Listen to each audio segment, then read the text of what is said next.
2021க்கு பிறகு 5 வருஷம் நான் ஆட்சி பெற்றிருந்த போது ஒவ்வொரு ஆண்டும் ஓராண்டும் தவறாமல் நாம் மேட்டுக்கணையை குறித்த நேரத்துக்கு முன்பே திறந்து வைத்திருக்கிறோம். அதுதான் நம்முடைய ஆட்சி. ஆனால் இதையெல்லாம் எடுத்து சொல்லி எதிர்க்கட்சியினுடைய தலைவராக இருக்கக்கூடிய நம்முடைய உதயநிதி அவர்கள் விளக்கமாக விரிவாக சட்டமன்றத்தை பேசி இருக்கக்கூடிய சூழ்நிலையெல்லாம் எடுத்து சொல்லி அதன் மூலமாக முதலமைச்சர் அவர்கள் பதில் சொல்ல வேண்டும் என்று கேட்டிருக்கிறார். ஆனால் சட்டமன்றத்தில் முதலமைச்சராக இருக்கக்கூடிய என்ன பதில் சொன்னார்? எங்கே காணோம், உங்கள் அப்பாவை காணோம், இதை சொல்லி இருக்கிறார். அப்பா அங்கே தேடாதீங்க, மக்கள் மனசில் பதிந்திருக்கிறான். அது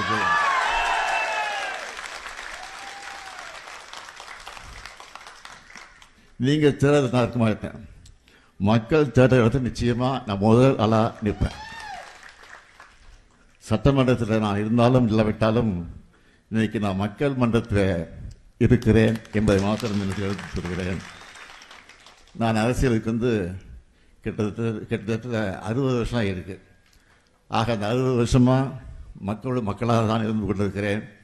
ஆட்சி இருந்தாலும் இல்லாவிட்டாலும் நாட்டு மக்களுக்காக பணியாற்றக்கூடியவர்கள் தான் திராவிட முன்னேற்ற கழகத்தை சார்ந்தவர்கள் என்பதை இந்த நேரத்தில் எடுத்து சொல்லி ஒவ்வொரு மாவட்டத்திற்கும் நான் முதலமைச்சராக இருந்தபோது 4-5 முறை சென்று ஆய்வு நடத்தி, இன்னும் சொல்கிறேன், நான் முதலமைச்சராக இருந்தபோது 5 வருஷத்தில் நான் நடத்தின மாதிரி ஆய்வு கூட்டம் எந்த முதலமைச்சரும் நடத்திருக்க மாட்டாங்க. நான் பயணம் செஞ்ச மாதிரி எந்த முதலமைச்சரும் பயணம் செஞ்சிருக்க மாட்டாங்க. நான் கோட்டைக்கு போனது தான் அதிகமாக இருந்திருக்கிறத எந்த முதலமைச்சரும் அதிகமாக இருந்திருக்க மாட்டாங்க. இன்னும் கூட சொல்ல, நீ முதலமைச்சர் தேடி பார்க்கணுன்னா இன்றைக்கி இருக்கக்கூடிய முதலமைச்சரை கேட்டுக்கொள்கிறேன்.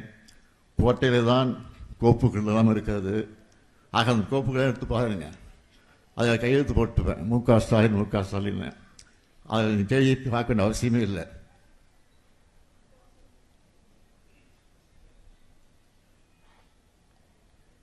தேடி பார்க்கணும் அவசியமே இல்லை.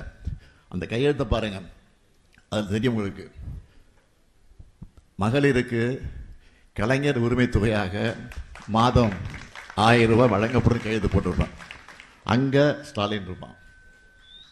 புதுமை பெண் திட்டத்தின் மூலமாக மாதம் 1000 ரூபாய் வழங்கப்படும் என்ற அந்த கோப்பை பாருங்க, அதுலேயும் முக ஸ்டாலின் கையெழுத்து போட்டிருப்பான்.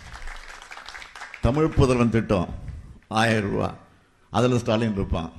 ஆக எங்கேயும் நீ தேடிட்டு இருக்க அவசியமே இல்லை. கோட்டையிலே இருக்கிறேன், நான் தான் ஆட்சியில் இருக்கிறேன். இன்னும் சொல்கிறேன், அண்ணா சொல்லியிருக்கார், ஒரு முறை சொன்னார். அண்ணா சொன்னார், தமிழ்நாட்டிற்கு தமிழ்நாடு என்ற பெயரை சூட்டியிருக்கிறேன், இதுபோது எனக்கு வாழ்க்கையில். ஆக நான் ஆட்சியில் இருந்தாலும் இல்லாவிட்டாலும் தமிழ்நாடு என்று பெயர் சொல்லுறதுக்கு என் பெயர் இருக்குன்னு சொல்லியிருக்கிறாரு. அது மாதிரி மகளிர் உரிமை திட்டம் இருக்கிற வரைக்கும் இந்த ஸ்டாலின் தான் முதலமைச்சர்.